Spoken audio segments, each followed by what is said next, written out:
What's up, fight fans? I'm Jim Grieshaber. Call me Gries, and this is Cage Side Seat, the best MMA talk with the biggest names in the sport from the best seat in the house on MMA Weekly, the #1 most trusted news and entertainment source in mixed martial arts for almost 20 years. So pumped. We're just getting started with our deal with them, and I am very happy to welcome to the show one of the very best middleweights, one of the very best fighters, and one of the nicest people in our sport. Joining me now, Kelvin Gastelum, Ultimate Fighter winner.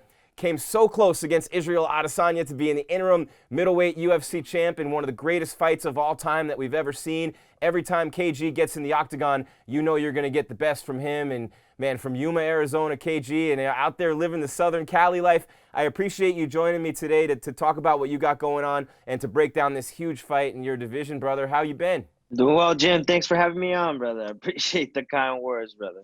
You know, I've known you since you were 16 years old, man, and you won a state championship for Cibola High School in Yuma, and then you went and wrestled in college, #5 in the country in junior college. Stopped that to start fighting. You're a bail bondsman. You work your way up as a young guy. You win the Ultimate Fighter in a huge upset. Last guy picked by Chael Sonnen. You've been the underdog your whole life, bro, but that's the Yuma way, and that's something that's ingrained in you. You're just a grinder. You're someone who is never going to stop working as hard as you. I mean, you've become a jiu-jitsu black belt. Can you just talk about your journey and what that work ethic's been like for you? Yeah, man. I mean, it's just about having that immigrant mentality.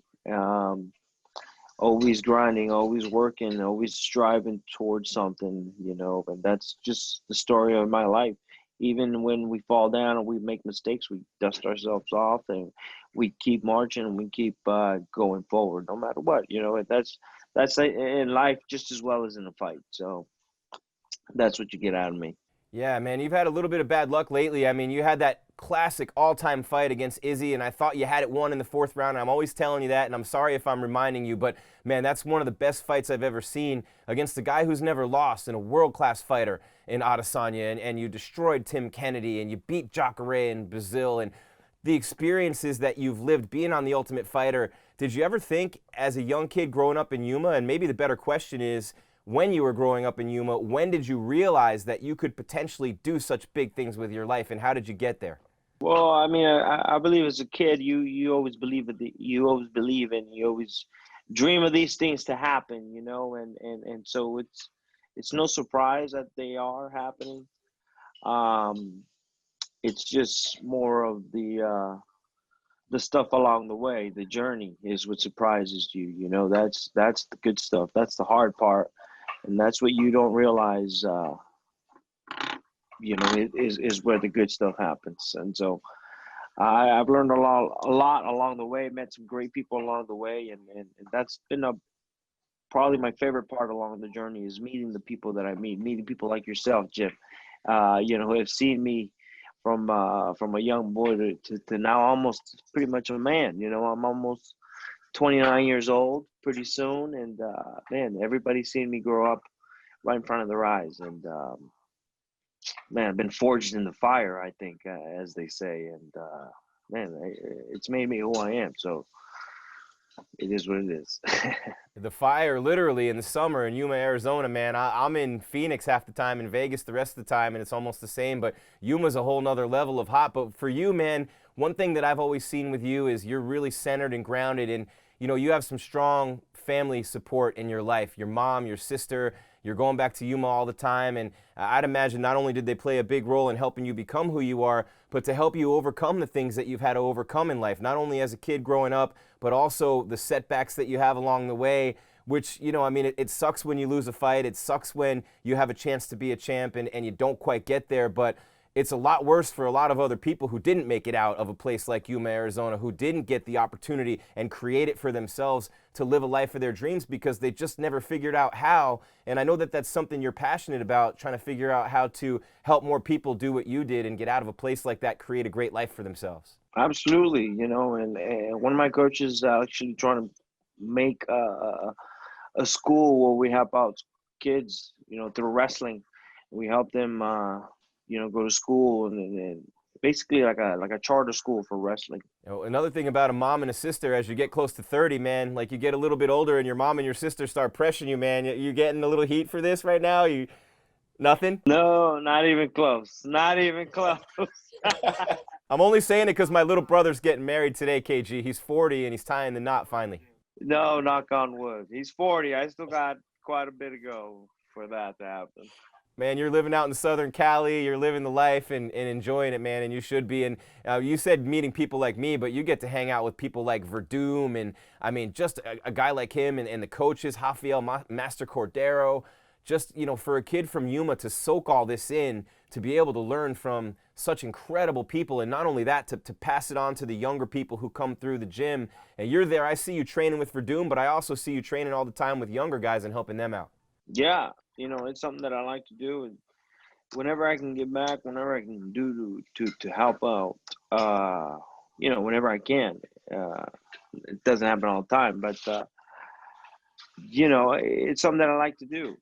Hopefully, I can actually start a foundation where we start doing it at a more frequently and more, you know, and start helping out more people. But as of now, we just help out people. We enjoy it whenever we can. But as of now, we want to start a foundation. We just haven't done it yet. Yeah, that's good, man. You got a lot of time for that, and so many things that have gone your way in life, so many great opportunities and big, big wins. And I'm not talking about in the cage, I'm talking about in life itself. Kelvin Gastelum, MMA Weekly, it's Cage Side Seat. I'm Jim Grieshaber. UFC 253 tonight, Israel Adesanya against, man, I just can't wait for Paulo Costa. And I like both guys. I've interviewed them both. I've gotten to know Paulo through Henry and Captain and all those guys, and just a super cool dude. Through the years and every time I've seen him. But we'll get to that fight in a minute. Also, Reyes and Blachowicz, that's unbelievable with John Jones moving up. We'll get Kelvin Gastelum's thoughts on that. And, I got to ask you, man, every time I interview you, you get better and better. Are you looking at doing some more TV when you get older? I think I've asked you this before, but I see a lot of fighters on ESPN, and, Paul Felder comes to mind. He's really, made a bigger name for himself as an analyst than a fighter. Yeah, no, I actually just was talking to Ali about it, my manager, and was telling him that I wanted to get it on the Spanish broadcasting team and maybe start there and maybe work my way up over the English side, which I've done before. They gave me a trial run and did a tryout. I went on Fox and actually did the show. I just never did it again.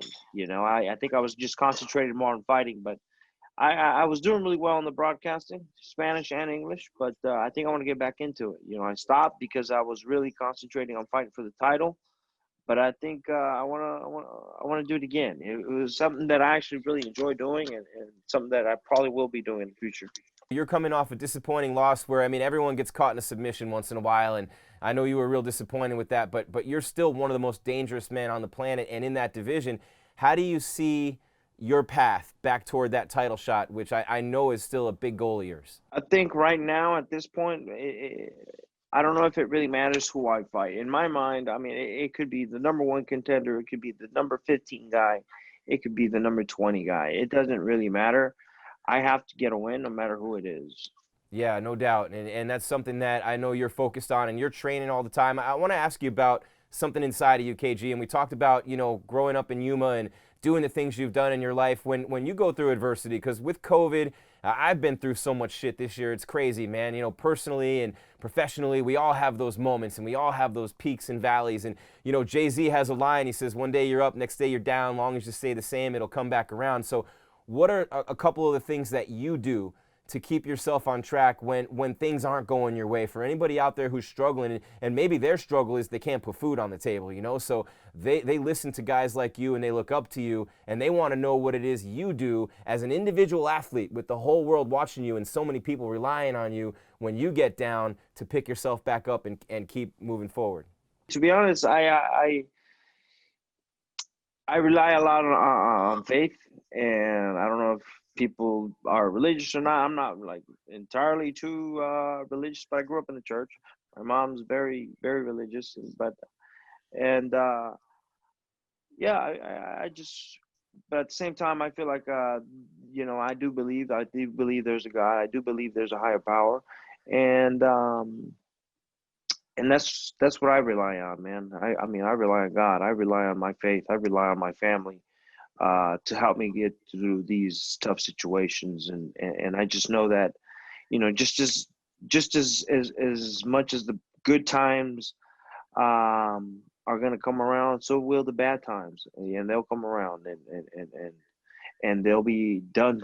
They'll be done just as much as the good times. You know what I mean? And also, like I said, it's just that mentality, that immigrant mentality, man. We don't stop no matter what situation we're in. I mean, these guys may be, the odds may be stacked against you, but we're not going to keep scratching or crawling ourselves out of a situation. I want to ask you about what else you have going on and what your future plans are, because you're a guy who doesn't sit still. You're constantly evolving and growing as a person, but also, man, outside of the octagon, Ali's a smart dude. A lot of people talk shit about him or rip him, but I've gotten a chance to see him up close. We worked with him with World Series of Fighting, and I'm around him a little bit with you guys, with Henry, with Justin, with you, and I see what he does for his fighters, and I see that he helps you guys prepare and plan. And I know that's only part of it. You have other people in your life too, mentors. What else are you working on to prepare yourself for life when you're done fighting? Yeah, man, Ali's a great guy, dude. He's always helping us out, no matter what it is, whether it's taxes or um, trying to be a coach, trying to be in the corner. We saw him in the corner a couple times in the UFC. I mean, he's in all of. He plays many hats, and he takes really good care of his fighters. So I don't know why people just bash on him, but he's actually takes really good care of everybody around him. And so that's why everybody that's around him says all these good things about him is because it's true. But other than that, I mean, right now, I after my fight with Hermanson, I have been trying to stay ready for whatever may come up. Been trying to stay ready for a fight. Nothing came to fruition. A few names actually came up, but the other end, I think denied the fights. And so we actually went to Mexico for a week, and I've been back for about 2 weeks. And so I'm slowly starting to get back in the motion of things to where I'm just waiting for the call. What about side hustles, business ventures, anything else going on? I know you got some sponsorship deals. You're working pretty heavy. Yeah, well, right now my only sponsor is Pure Kana, CBD, who I'm very thankful for actually. And if you guys are looking for CBD, go ahead and use my code Kelvin PK. Kelvin Pure Kana, which you get a little discount. Go to purekana.com.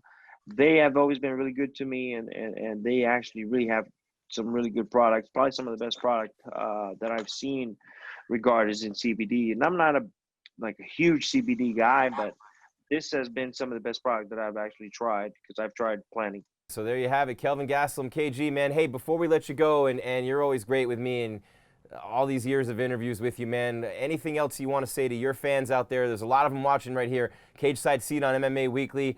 They want to hear what you have to say, so it's all yours, brother, whatever you want. I'm working on making a comeback, obviously, and I know that I'm not done in the sport. Actually, I maybe even showed 50% of what I can actually do. So I'm excited about the future. Actually, I'm yeah, that's all I can say, man. I'm working towards the future, working towards becoming champion, which I know I still can be. So that's all I got to say. Man, you're still 3 years away from your prime, dude. Yeah, exactly. I'm not really all that scared, to be honest, or not nervous. Where I feel like a lot of people would be in my position, but to be honest, I'm not. No, and we tend to be hard on ourselves when we're shooting for the stars, man. I'm going for big things, you're going for huge things, and sometimes it gets disappointing, but we have to keep it in perspective and realize that sometimes you just got to think, I'm fighting the best guys in the freaking world, man. I mean, like, you're going to win some, you're going to lose some, KG. You're talking about the best of the best that you're getting in the octagon with. That's right. Yeah, any one of these guys could be champion in my division, and I have been fighting the best of the best for a while now, and these things happen, and I'm only learning as I go. I haven't been doing this very much. Only as long as I've been in the UFC have I been doing this. Competing at a pro level, competing at a high level. Whereas before I was just a high school wrestler, man. You know, uh, but I've been learning as I grow. I went in the UFC as a very young kid, and so I'm now 29 years old, where I feel like now I'm putting things together in a more intelligently and a more mature way, and I think everything's kind of finally getting together. where as it should be. All my skills, physically, mentally, spiritually, I think everything's finally coming in together. All right, man. Well, you know I appreciate you. You know how I feel about you, man. Deep gratitude for everything over the years, and it's been a pleasure knowing you and you know, continuing our relationship over the years and doing interviews and hanging out. You came to my first show in Vegas in January, and you know I'm always here, bro, and I'll be out in Cali soon. We talked about doing that interview together, and I haven't forgotten, so I'll be out there with the cameras, and we'll be following you around. Let me know, my brother. All right? All right, Anytime you're in KG. Huntington Beach, let me know. You come stay at my house. Thank you so much, bro. From my heart, I appreciate it. Kelvin Gastelum, Ultimate Fighter winner, #8 middleweight in the world, and a lot of fans, bro. Love KG, and you know I do too. We'll talk to you soon. Later, bro.